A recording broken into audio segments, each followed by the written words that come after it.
with us as well. May I ask to introduce yourselves at this point, and the pitch will start later, but just to have an introduction to get to know the three of you, that'd be nice. Yep, perhaps. So I can start. So good afternoon, everyone. I'm David. As you can tell with my accent, I'm not from America. I'm from France, but I'm in Switzerland for 12 years. I've studied the engineering at PFL, and after that, I've done 4 years of consulting, and that's where BioT came. Nice to meet you. Your sound is a little bit difficult, so you may want to use the volume mic.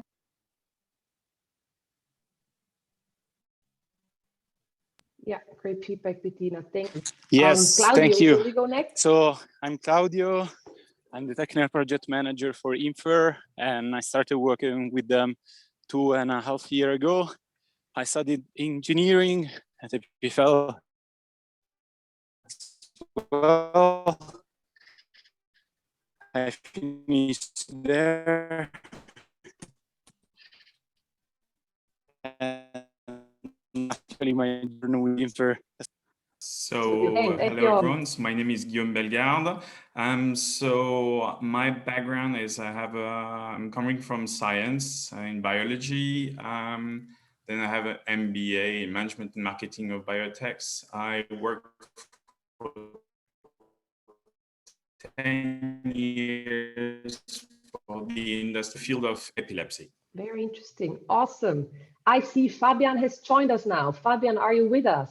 I'm with all of you. Thank you so much for your patience. I've had a browser problem. Thanks to the technical solutions, we're back in the game. Thank you so much, Olivia, for the introduction. Shall I take over? Yes, please. Thank you so much. And thanks for the brief intro for every one of you. Just as a jiffy, we're doing it in English. We have 3 brilliant startups lined up. We're doing that session all recorded. And this is the 4th and last Cortex Live. Next events, we're so much looking forward to meet each other physically. Thanks for the brief introduction to our startups as well. And we have breaking news on the 22nd of June that was announced that BioT was among the winners of VentureKick's first stage of financial and entrepreneurial support, winning 10,000 francs. Congrats on that part. Now, did you already do the introduction of the jury, Olivia? No, I saved that for you. That's brilliant. We welcome Bettina Hein. She's an entrepreneur and founder of several companies, including Swox, Pixability, and Julie Health, our latest one, a healthcare startup. And we have Özlem Tetik. She's head of marketing, pharmacy, and omnichannel marketing, CHAT at Viatris. And last but not least, Thomas South, assistant professor emergency telemedicine at University Emergency Department Inselspital. Please introduce yourselves, because it's so more practical if you do it yourselves in just a few sentences. Thank you, Bettina. Sure. Thank you for having me. Fabian, you said a lot already. I'm a serial tech entrepreneur, currently working on my 3rd company. I've always raised venture capital for my companies and achieved pretty good results for those. My first one was a text-to-speech software company, which was an ETH Zurich spinoff.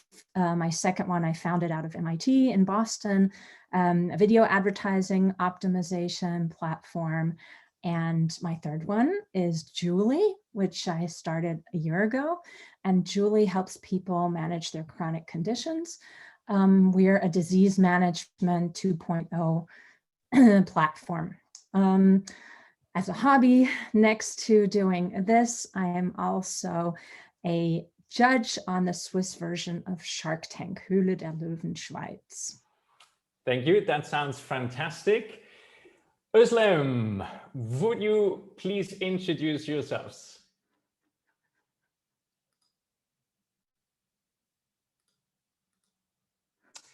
Then maybe we give Thomas the opportunity to introduce himself. Yeah, hi Fabian. Hello everybody. Thank you so much for having me today. It's interesting to see somebody from Höhle der Löwen, so I feel a little bit afraid today. I have nothing to do with business at all, so I'm a researcher, I'm an emergency physician, and I'm really happy to do research about digital translation, about all aspects of tools, decision aids, virtual reality, and I'm at the University of Bern at Inpher Emergency Department, and I'm looking forward to see what we've got today. Thank you so much, Thomas. And we sketched the matter that startups take about 5 minutes to introduce themselves. After that, jury gets the opportunity to do a little bit of crunching, ask questions, and think about the entire company concept for about 10 minutes. We might, depending on the time, go into a little discussion there. So if you have questions to the ones from the startups, please drop name, email in the chat so you can establish the contact afterwards. And I'm happy to start off with David Compa, CEO and co-founder of BioT. There come your 5 minutes. Thanks a lot. So I will share my screen and I will start the presentation. Sounds already better, I believe. Yeah, I've removed my plug, so I think it's better. So good morning, good afternoon, everyone. I'm David Compin, and it's a pleasure to introduce you to, I think, a very cool project, BioT. So this is actually based out of my experience as an engineer from EPFL, with 4 years in management consulting, mainly in the healthcare sector. So there were all the time one simple question pumping out when I was in the hospitals. Where the hell do we find all these devices that are some in the hospital?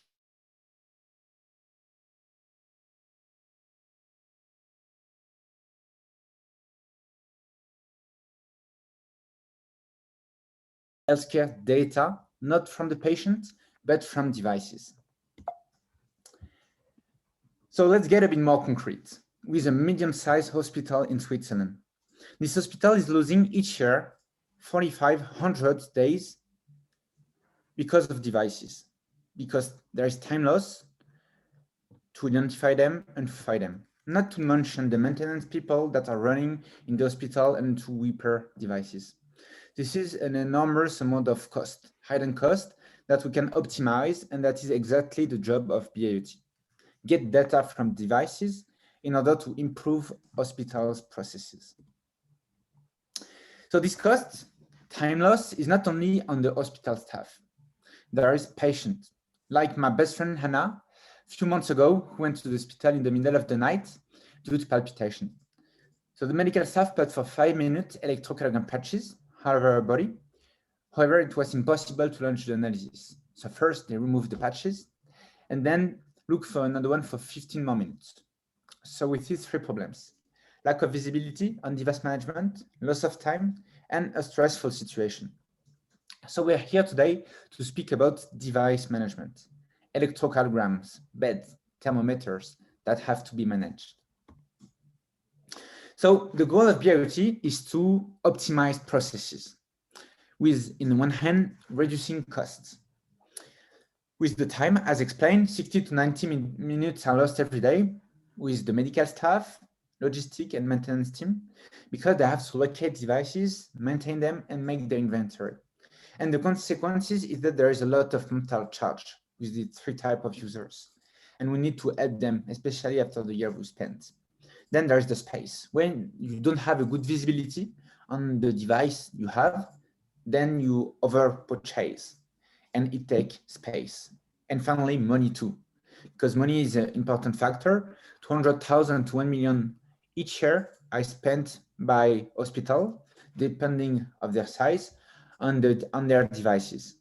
And we have the solution on expanding capability. So if we take the electrocardiogram of Anna, with our technology, we can track and know where is it in real time, know the status, if it is working, available or not working, know when it's leave a zone or the hospital, and finally have a dynamic inventory.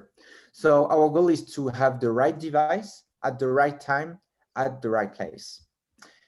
How are we doing this? thanks to our proof of concept, this last month, we have our first MVP, which is working and divided into 3 parts. First, the hardware with a beacon that is fixed on different type of devices, beds, electrocardiogram, oxygen bottles. Then there is the relay taking this information from the beacon. Then there's the second part, the platform, enabling to visualize where devices are on our map of the hospital. And the last part is the analytics, enabling to visualize this data and optimize. So to give you example, the medical staff could have used our beacon with the button to say that the electrocardiogram was not working, and then check on their phone on the map of the hospital where the devices is. Here is the example of the hardware. That's how we get healthcare data from devices. So we put beacon in green on the screen on the device, especially the mobile and expensive one, which are often stolen or left somewhere. And then it's the beginning of the process to get the data to optimize then the healthcare industry. And then there is the software where all the magic is happening, showing real-time data like the use rate of beds, downtime of electrocardiogram, of the number of times a thermometer is broken compared to another brand. So predictive maintenance, purchasing, optimization, device management are possible thanks to our software.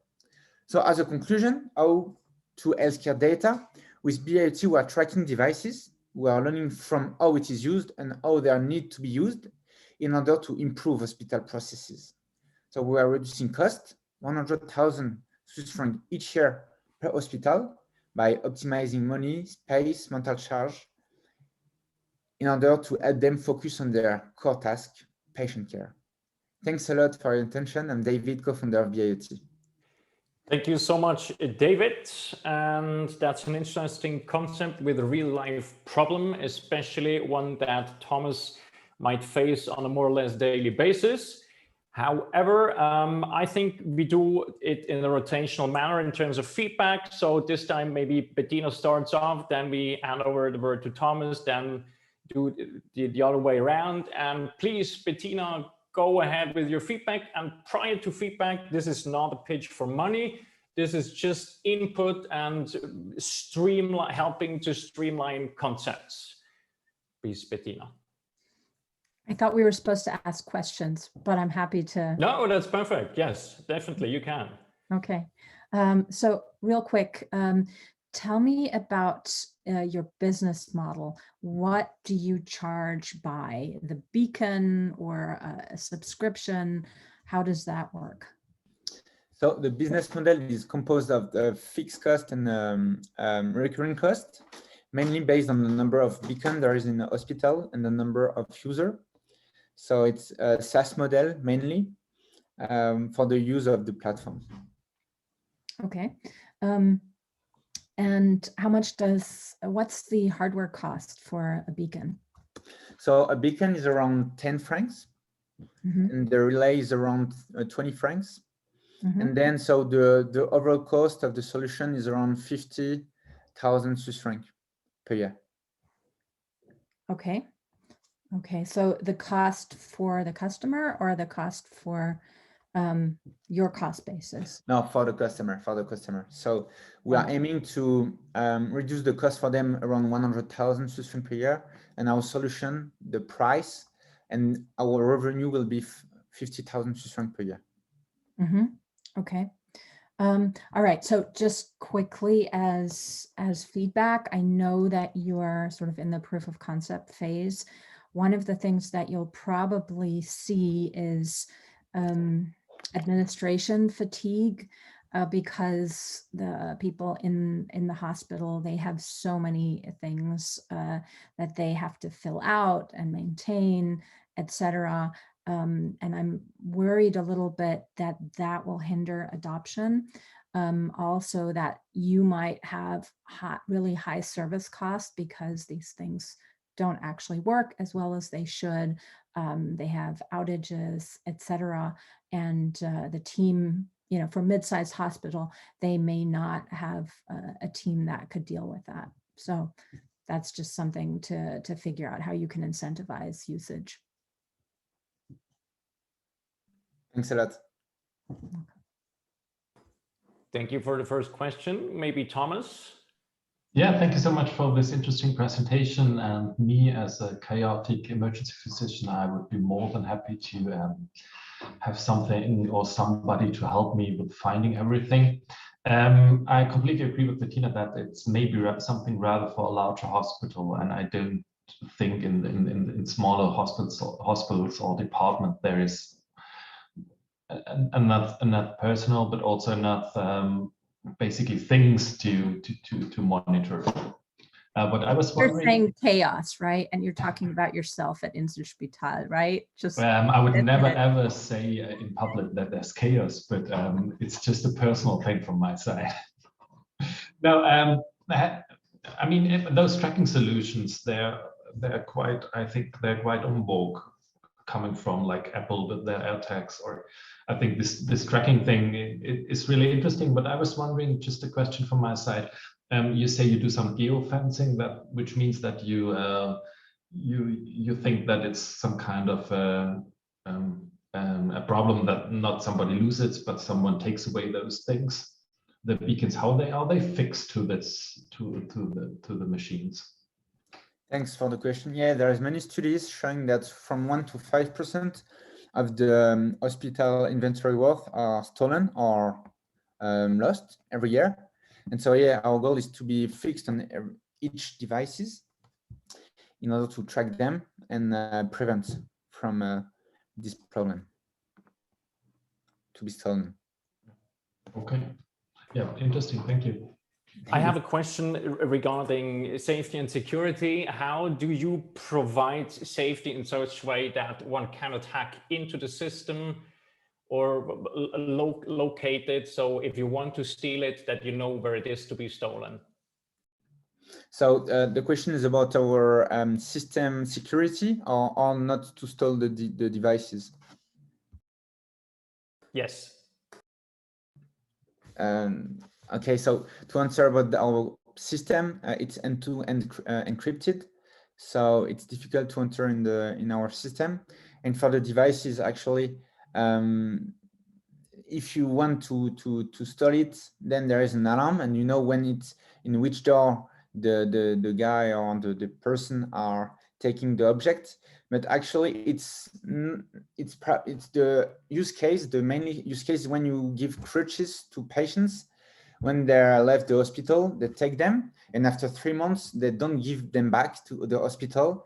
So it's not stolen, but sometimes you don't know where the devices are, and then at the end of the year, there's a lot of hole in the inventory. So that's one example.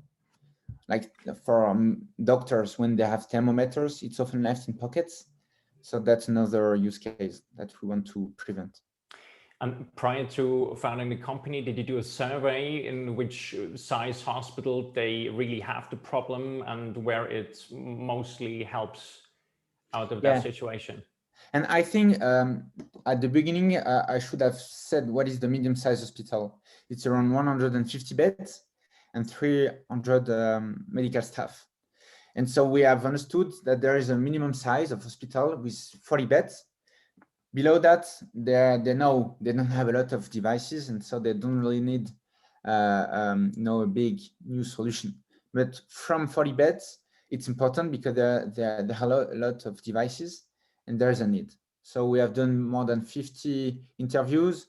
We have 20 hospitals that are interested in our technology. So we have a market feedback about the need. And you mentioned the hospitals, those 20, are they in Switzerland, or you mentioned you're from France? Are they Switzerland, France? And if yes, what's the go-to-market strategy there? Yeah, so it's only in Romandy right now. We only have contacted Romandy hospitals. And so the acquisition funnel was to contact them. We have done a demo for 10 of them, and the 10 of them are interested. Then it's and you're right, the big thing is the time to implement the technology and to accelerate these processes. We have done some proof of concepts, and so 2 have started, 3 have started in the summer. So it's our it's our strategy to have a foot in the hospital and to show them the added value in their processes. That is great. Now you mentioned Romandie. We have someone from the Deutschschweiz here and potentially a bigger hospital. Thomas, would you be interested in such technology and maybe roll that out as a test? I would definitely be interested. We can get in contact and we can see if there are some possibilities. I may also ask another question, because I was wondering, you're always talking about this machine learning, and that's like a keyword everybody has to talk about. But what exactly, can you just give some more information about the machine learning aspects, or how do you want to optimize the planning or those things? Thanks for the question. So actually, we have two in the MVP enabling to have inventory and real-time location. And so we are studying the data analysis and the creation of the algorithm. And so what we want to do is to understand how the devices are living in the hospital. And the three main possibilities is first the purchasing, to understand the need of purchasing in the year and investment. So in the ski session, you know that people are going to break their legs. So predict the number of crutches you may need from your providers, the maintenance too, by knowing how much time the thermometer is broken, then you can predict when it's going to break. And finally, from another possibility is the storage. So when you know that from one floor to another, there's a lot of back and forth, then you can propose to change the storage place. So that's from different type of optimization we are building with our proof of concept, but we are at the beginning, to be frank. So first getting data, and from the data creates optimization. Thank you so much, David. Thank you so much from the perspective of BioT. And we have some news from Özlem Tetik. She probably got stuck here. So I'll jump in with some question, but that was it for the first startup. Covering the provider view, we have another startup now for the patient view, and the last but not least will be the service view. Now, the patient view, that's from DHYGEE. Je donne la parole à Guillaume Bellegarde, CEO and co-founder from DHYGEE. Thank you very much. So I'm going to try and share my screen if I can.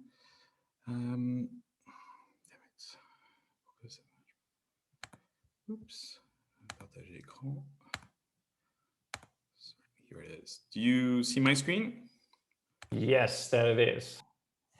So thank you very much for allowing me to make this presentation. So I'm Guillaume Bellegarde, I'm the CEO of DHYGEE, and I'm going to present to you our digital solution for neurological chronic diseases, and specifically focusing on epilepsy.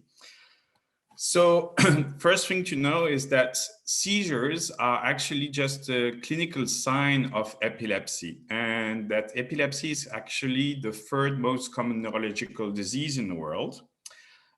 Seizures kill around 33,000 people each year in Europe, and 33 million people are suffering from chronic epilepsy.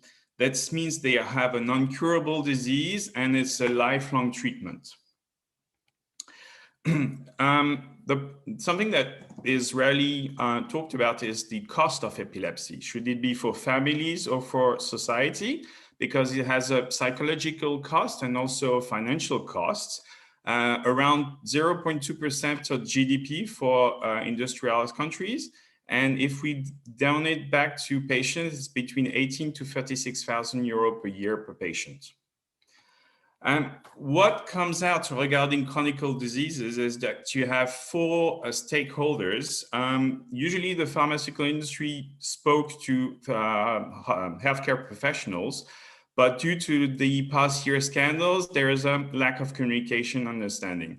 Then you have healthcare professionals that are currently speaking a lot to doc patients and give them treatments and viewing them at like once or twice a year.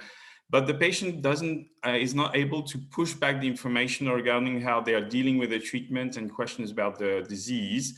So they're going to social media and internet. And this is where we're losing again some of the information. If we look at the last stakeholder, that's our health authorities, they're always behind everything, sadly. So what comes out is we really need to find a way for all of them to start working hand in hand. So this means an evolution of the mindset, because it will improve the disease management, improve the communication between all of them, give back reinsurance and transparency, and will reduce the cost for everyone. So this is why we have developed our solution that's called Purple Care. It's a user-friendly digital platform. We are already a certified medical device. It's available in 6 languages and includes a telemedicine system. We're using artificial intelligence and big data to provide new evolution regarding treatments, introduction of new treatments. The idea is because you can use our system as a clinical trial tool, the blockchain technology to provide safety. Of course, we are following all the European GDPR. For the patient side, it's in the form of an app. On the healthcare side, it's in the form of full web solution. So it benefits to all the stakeholders with a better disease management, improvement of therapeutic solution, better reactivity should it be regarding side effects or misuse of treatment. It's fully integratable into everyday life for a healthcare professional. So it will decrease the number of hospitalization, the number of seizures, and the risk of death, and therefore the cost. So if we look at the market, so more or less, there are around 2 million Europeans that are suffering from chronic epilepsy, sorry. And if we put around the doctors and all the people that are surrounding these patients, it's around 10 million of users for this kind of system. Now, regarding the market of digital health, it's around 42 billion euros per year, and it's growing fast, especially when we found out about the pandemic in the last year, and there's an urgent need that comes back from the field.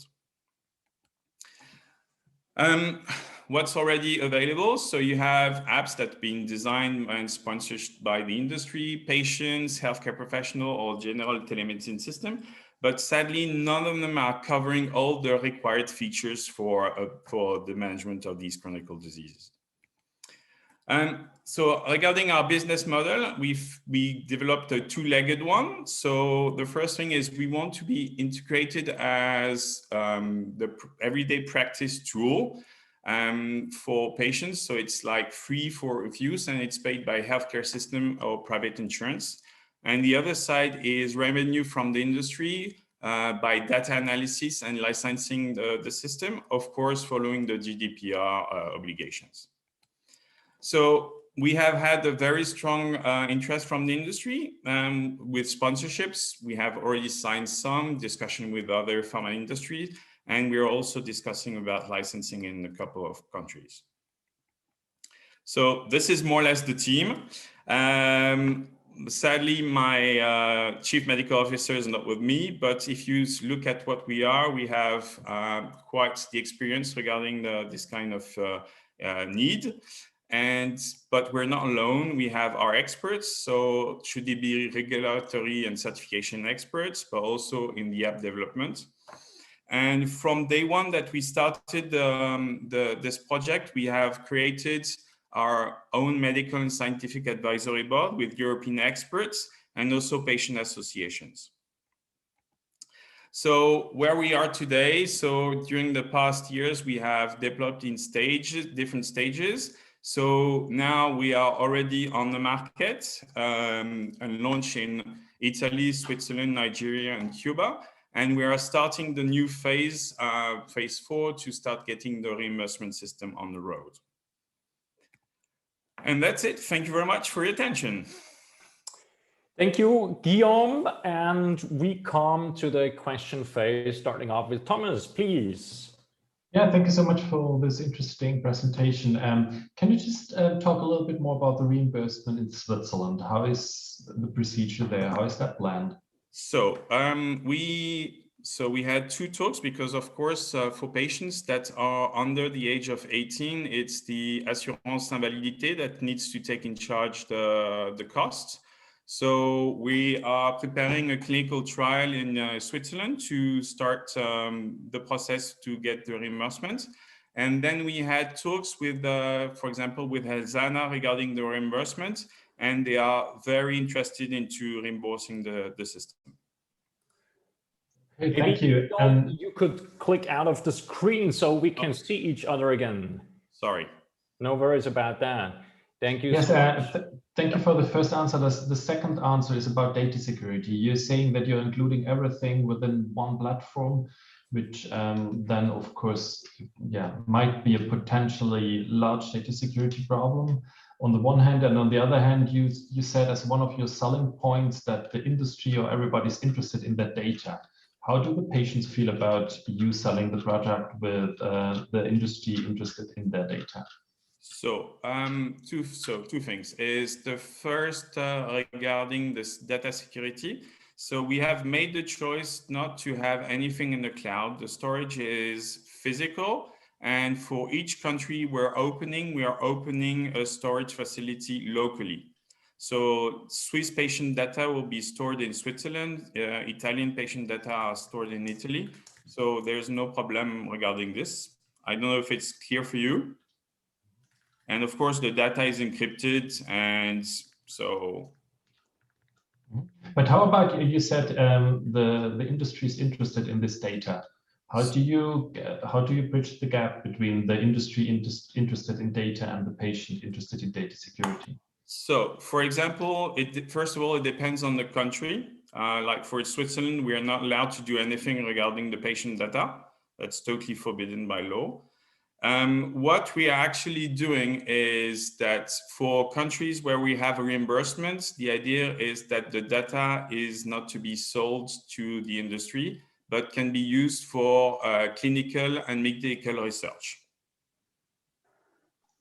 Thank you. Maybe a last question, if I'm allowed, Fabian.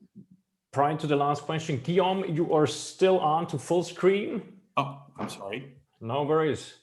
Just a short last question. In my experience, telemedicine is very much about trust, and in difference to the other personal relationship with a doctor or something like this, your platform is quite anonymous at that point. So how do you build trust? Who is the telemedicine provider from the doctor side? It's us. Why? Because it's the telemedicine. But who physically is the doctor? Who's so physically? Who's the healthcare provider? So the healthcare that is behind is actually the healthcare of the patient. So the patient and the doctor are connected to each other through the system. So it's not an external doctor that is giving answer to the patient. It is straight away the doctor that is currently following every day the patient. Okay, perfect. Thank you. And the last thing you said, it's Purple Care is the name of whatever the product. Yeah, the platform. Just little input from my side. If I tried to Google Purple Care and get anything about you, I found things about landscaping, about hair washing for girls and whatever, but nothing about your company. Maybe it's possible to improve this. Yes, thank you very much. Thank you, Thomas. Thank you, Guillaume. And now, Bettina, please. I can't quite envision your app. You've talked about it, but it would have been great to show some examples of what it looks like, because it makes it really difficult to envision.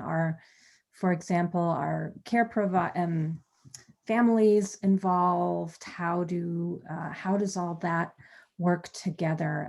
What does the interface look like? What do patients enter themselves? What comes from other sources? Can you give me a little bit of context for that?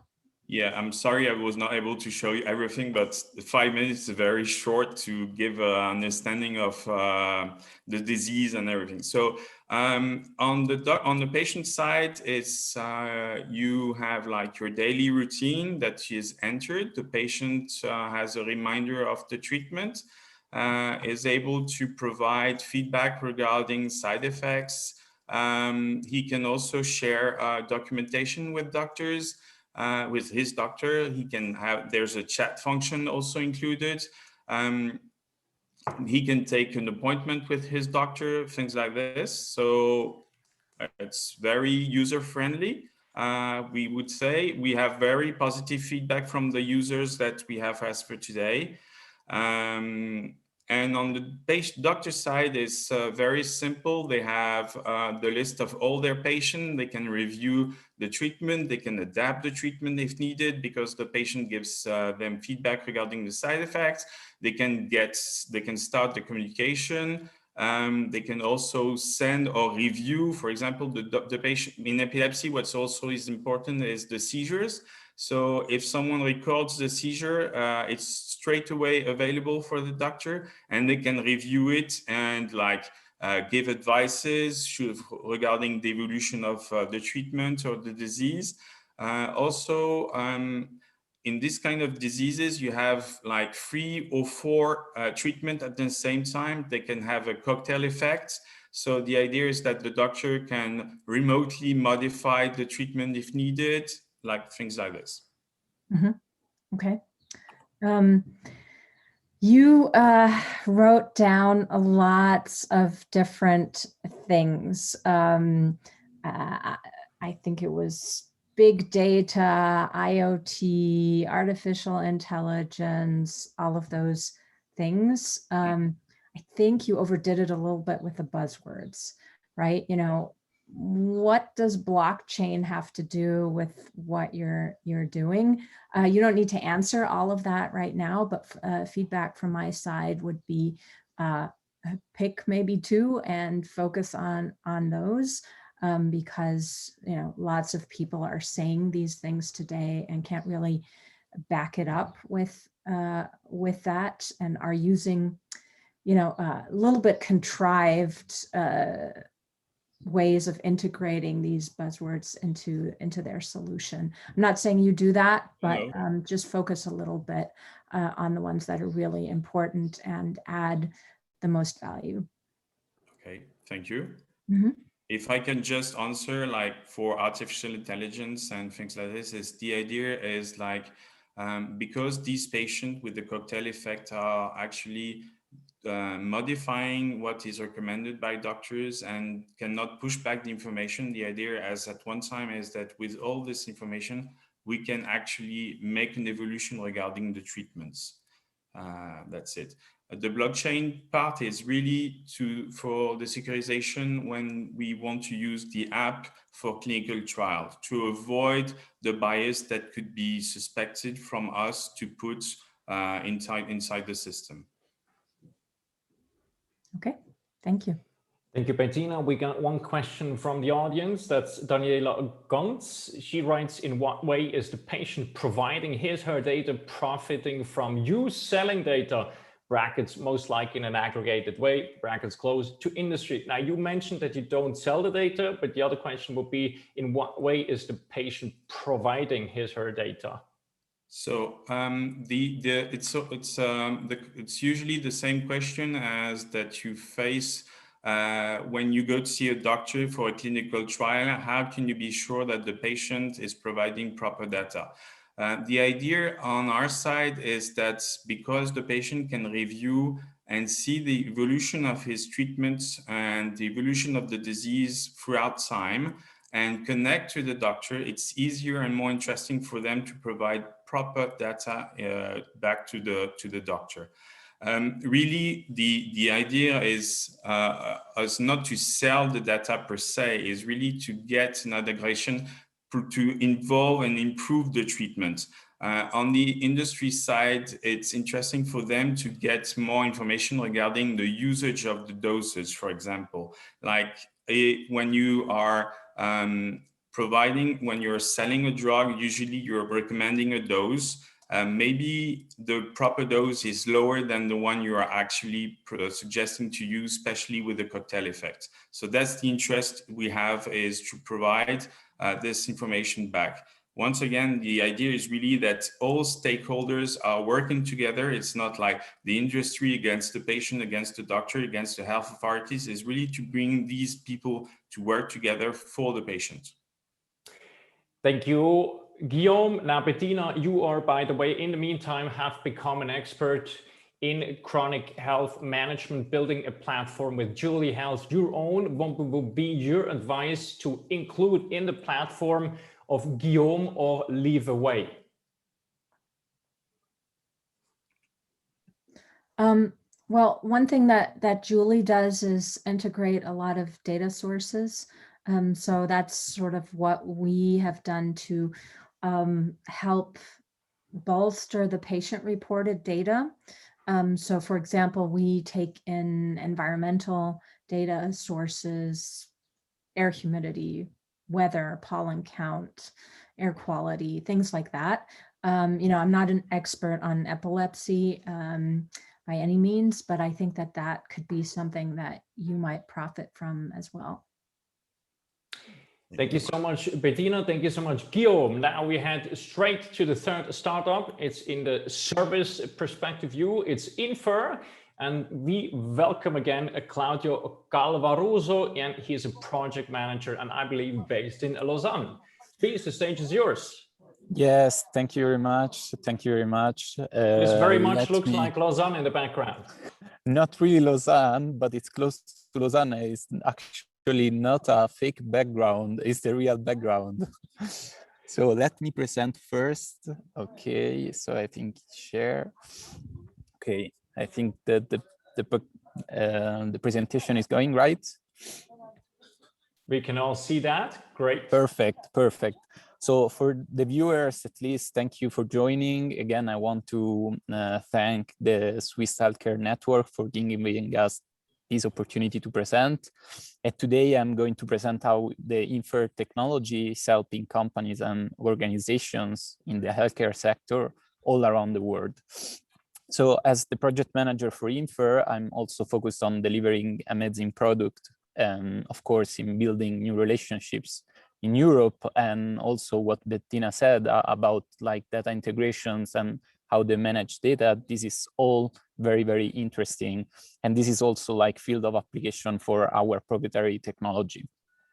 So I would say that my background started in electrical and nuclear engineering, and my journey actually with Inpher started during my master thesis. And so I was trying to find more data on nuclear reactor to use this data, of course, like in model training.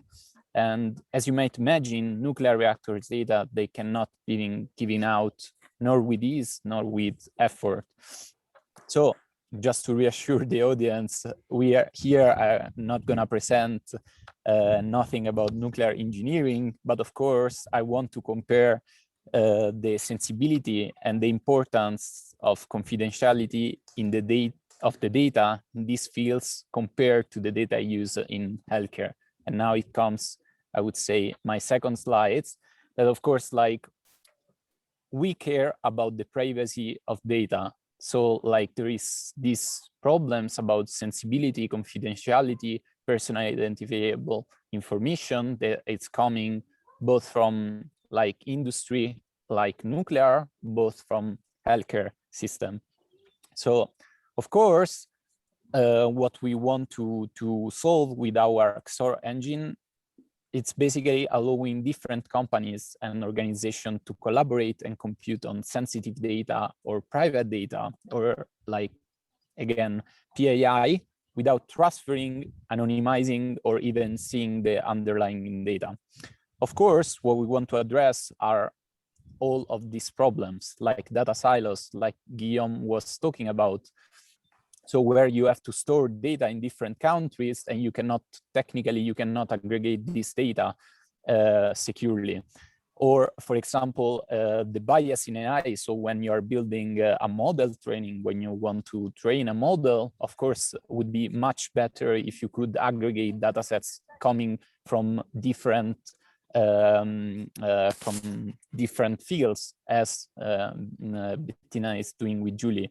So like again, one bottom line, it's for sure like more good data, it's allowing to get better predictions.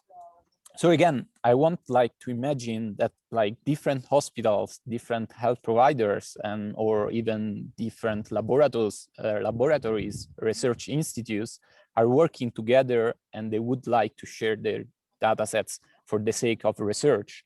And of course, this would lead to better prediction and better model prediction, actually.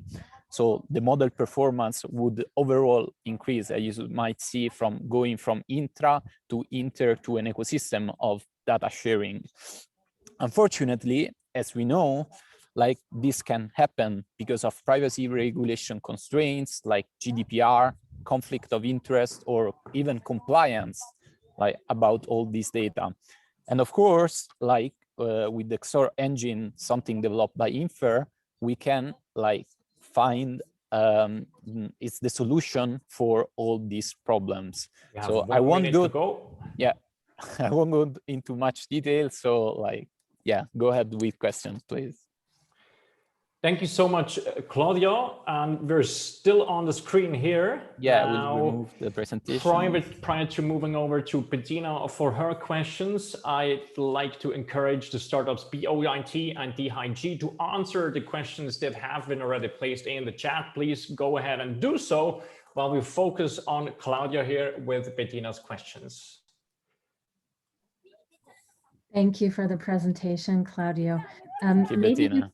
You could give our audience here and the jury a little bit of insight how far along you are with your startup. Yeah, of course, like time is missing. So like this one wasn't really enough time to present. So we are 29 employees. We have 3 offices around the world. One is in New York, one in San Francisco. And of course, like in the engineering department, it's all mostly focused in Lausanne, so mostly based in Lausanne. We got 10 million funding Series A from JP Morgan Chase, and the latest investment was coming from Amazon Alexa Fund for the interest, again, like in federated learning.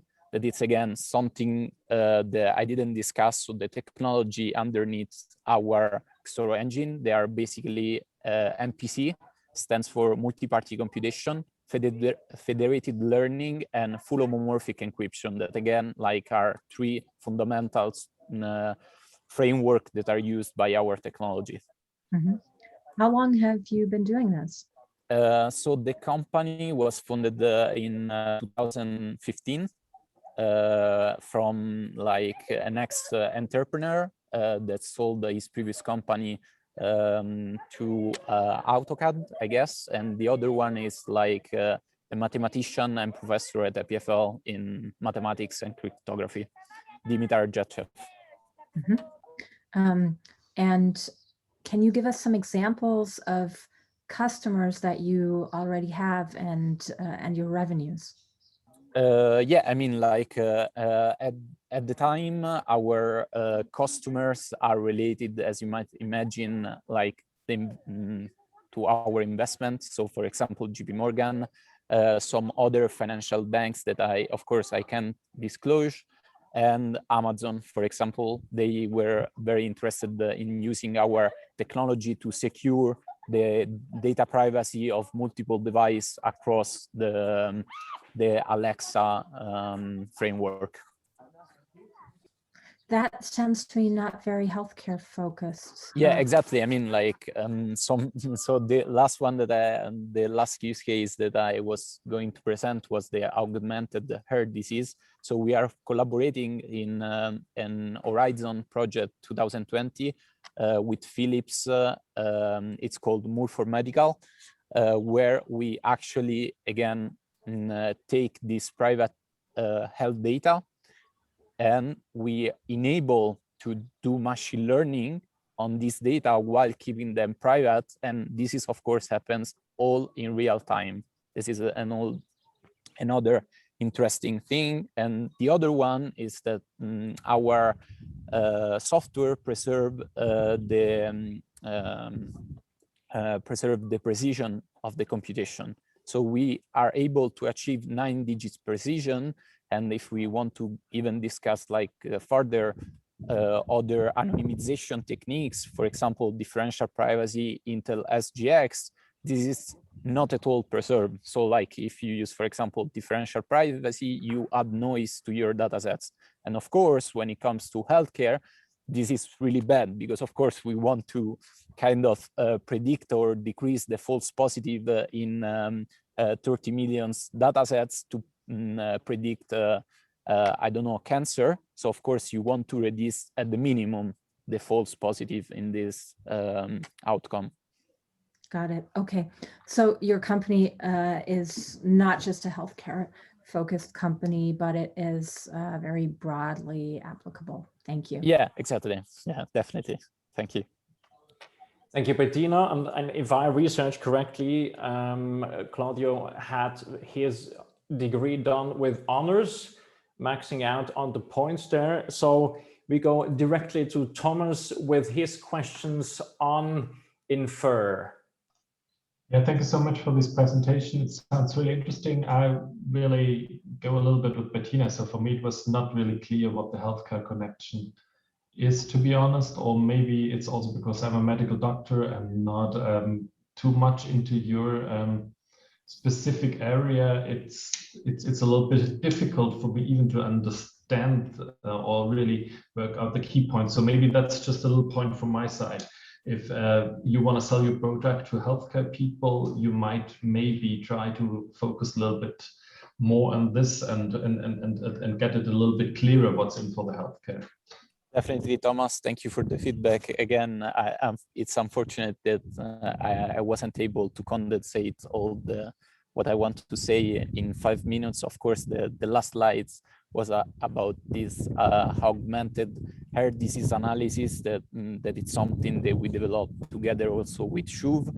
And I believe that mainly the bottom line with the healthcare, focus on healthcare, is how you can unlock the value of data, because at the moment there are workarounds that have been used also for clinical trials to use or even to sort patient data. But if we want really to achieve like groundbreaking achievement in the healthcare space, but also we want to preserve the privacy of each and every patient, we should kind of use such technologies, such federated learning or like multi-party computation, to let this data out in a privacy preserving way, such that we can still compute, so use the data, but the privacy, it's always maintained for the patients. So maybe Claudio, Thomas is heading the telemedicine department of the Inselspital ER department, and in what way precisely would he profit? So the data he creates on a daily basis are unsafe, and you would increase the level of safety, or did I get that wrong? Yeah, Fabian. So it's not about the safety of the data. It's more about, imagine that we have 2 hospitals, and they want, even 2 hospitals in Switzerland, and they want to use their datasets to collaborate in a cancer research to predict cancer. At the moment, with the current regulation, it's not possible to use these combined datasets to achieve a better model performance. At the moment, simply, again, like sometimes there are workarounds that are used within the industry, but if we want to be like compliant with regulations, this wouldn't be possible. And when you are able to combine 2, 3, 4 datasets to do such research, of course, you can achieve much, much better results. So that means using your tool would help aggregate data from various centers and still remain data regulatory compliant. Yes, actually, we don't aggregate datasets because all the data that we use are staying within the privacy borders of each and every company. But yes, basically, we allow to use the data while they remain where they are. Grazie, capisco. Brilliant. By the way, my final question to you will be, where are you exactly? Because we will be there soon. In Lausanne, you mean, or like? No, this surrounding that looks like downtown Lausanne behind you. It's not really downtown Lausanne, but hold on, because like it's. I'll get the location. So it's the Lac des Tanais. Lac des Tanais, and is that in the canton of what? It's Visp, I guess. So it's Canton Vaud, yes. Okay, and you solve us that secret pretty soon.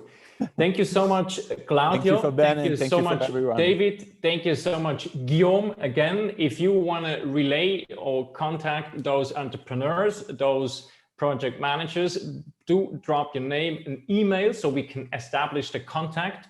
We say thank you so much, Bettina, for being here 2 times, taking your lunchtime and invest your precious time into this event. Thank you so much, Thomas, doing that equally. And sorry for Özlem that she could not be here. And we are, as said, looking so much forward to physical events again. And we can exactly do that, for instance, at SHS Public, where we address public health problems at the 15th of September, or our pillar event, that is the Digital Health Day.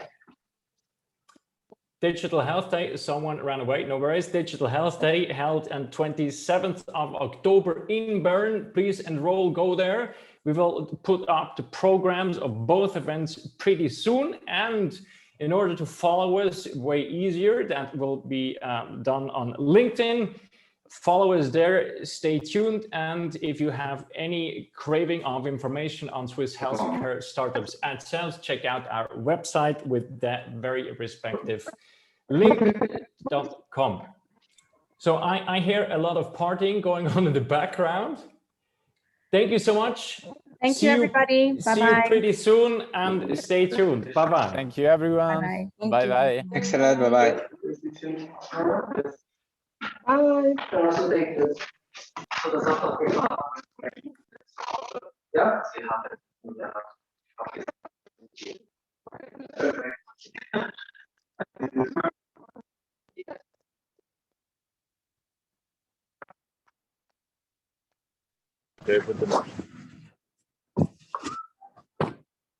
Shall we maybe put first the...